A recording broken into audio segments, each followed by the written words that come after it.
Welcome back to Chess for Closers. I did a stream a little while ago about positional play and what it was and what the opposite of positional play was. And as I mentioned in the other stream, I said that when I was a kid, I read about positional play, or position play as Aaron Nimzovich called it. And we all thought that positional play meant fianchettoing a bishop or some such subtle maneuvers in the opening. And of course, as I got more experience, I understood that that was a little simplistic. But still, I was sure positional play involved maneuvering and, as Nimzovich described it, finding small advantages and sort of working them until they became big advantages. And then later on, I found out that the more workable definition of positional play is doing what the position calls for. And my example in my other stream was that if you are maneuvering around and triangulating and all sorts of subtle maneuvering in order to focus on the weak b6 square of your opponent, while his castled king on the other side has no pieces around it, then you're not playing positional chess. Positionally, a lone king is to be attacked, and that would be the positional approach. So in that light, I'd like to show you a very positional game that I played against an IM who shall remain unnamed because he usually beats me to death, and this time it didn't happen, so I won't gloat. But let me show you this game. I had the black pieces. Whoa. It was a French defense, and he played the d3 line, the closed, I guess they'd call it a closed French. So no pawn chain. And white fianchettos is king bishop. And so because white is playing this quite a bit differently, I put my knight on c6. Again, there's no pawn chain, with white pawns on e5 and d4 and black having to play pawn to c5.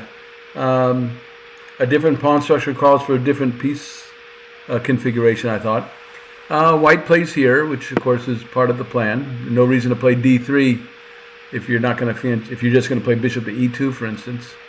And now I played a continuation that requires a little explanation. He took back, and I played e5. So why are you allowed to play pawn to e6 and then pawn to e5 3 moves later? Well, ordinarily you don't like to do that. You decide what you want to do with your e-pawn, and then you stick with it. But the fact that white has played e4 and then g3 means that this long diagonal is going to be blocked for a while. Actually, it wouldn't be blocked. That's the point. I play e5 because now the long diagonal will be blocked.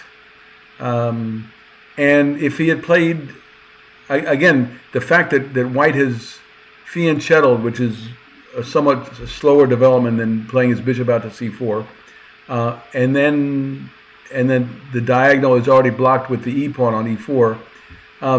It's not totally illogical to move your pawn on e6. You've already moved it, but you can move it again because the diagonal that white has chosen for his bishop is blocked.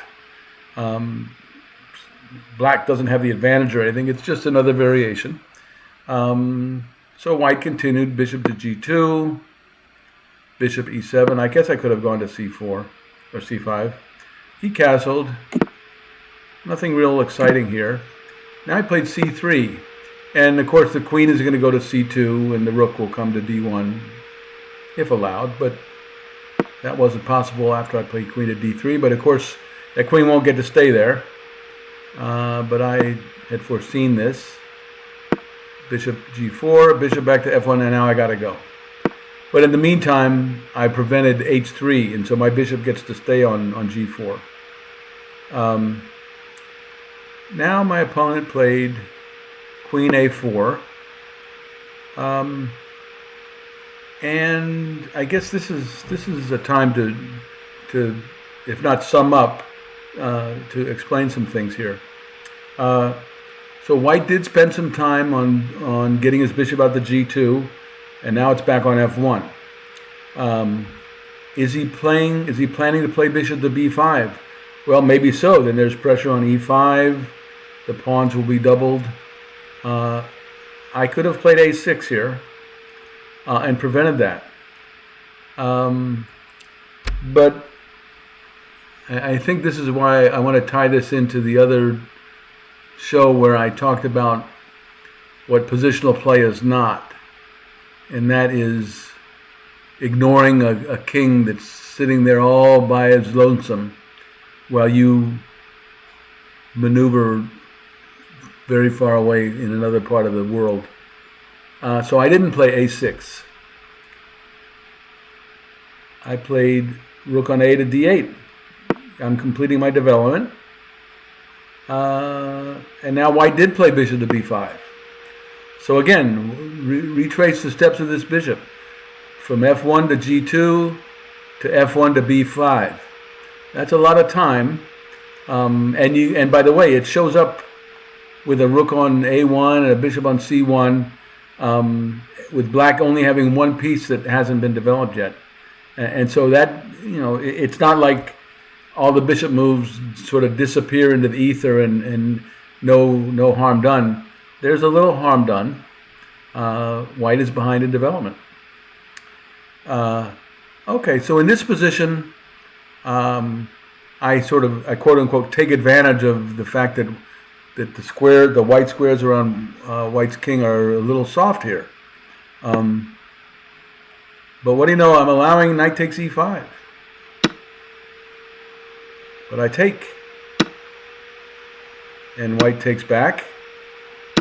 I guess he thought I blundered here, but then all of a sudden he said, well, wait a minute, and so he started getting a little. His spidey senses were tingling. That's a 1960s reference or 70s that some people won't get. But he noticed what should be pretty clear, and that is that this king on g1, first of all, there's no one covering the white squares. There's a knight here ready to pop in there. There's another knight here ready to come to g4. And by the way, this knight on d2, which is covering f3, can be taken. Other circumstances being the way they might be. I guess the bishop on e7, this might be an interesting diagonal at some point. At any rate, it got this IM's attention. So he played queen to b5. I think that white is not lost here. In fact, I looked at this on the computer, and they recommend rook to e2. And the game continues. He didn't realize the trouble that he might get into. So he had decided to attack the e5 knight. And it's true that if I just defend it with bishop to d6 or move it somewhere, then that sort of the knight. Yeah, if the knight moves, then this knight can't move because I want this knight to go to g4 and I want this knight to maybe go to f3. That was the plan. Anyway, I defend the knight on e5 with an attacking move. I'm getting closer to his king all the time. And now, whether he realized it or not, I'm threatening rook takes d2. He takes back. Knight f3 check. Only move is into the corner, and then knight takes f2 is mate. But he played f4. Well, anyway, that's what happened. He played f4, and I took. And by the way, yeah, if he takes here, then rook to g2, followed by knight to f2 mate if he goes in the corner, or knight to h2 if he goes to f8. And if he takes here, which is what he did, I have knight f3, king in the corner, and mate. I think he let me checkmate him too, just because he was pretty impressed with the attack. Okay, so this was a lot of fun, and he was an IM, and like I say, he beats me regularly and gives me pretty serious time odds too. But he made the mistake of not realizing that his king was by himself, along with the fact that the bishop that had been traded off was the very bishop that was needed around his king. And so, what's the lesson here? Yeah, make sure you're. I guess I want to look at it from the winning side here. If your opponent's king doesn't have many pieces around it, head that way. And hopefully your opponent is an IM and you get some bragging rights for a while. Okay, so please subscribe and check me out next time on Chess for Closers.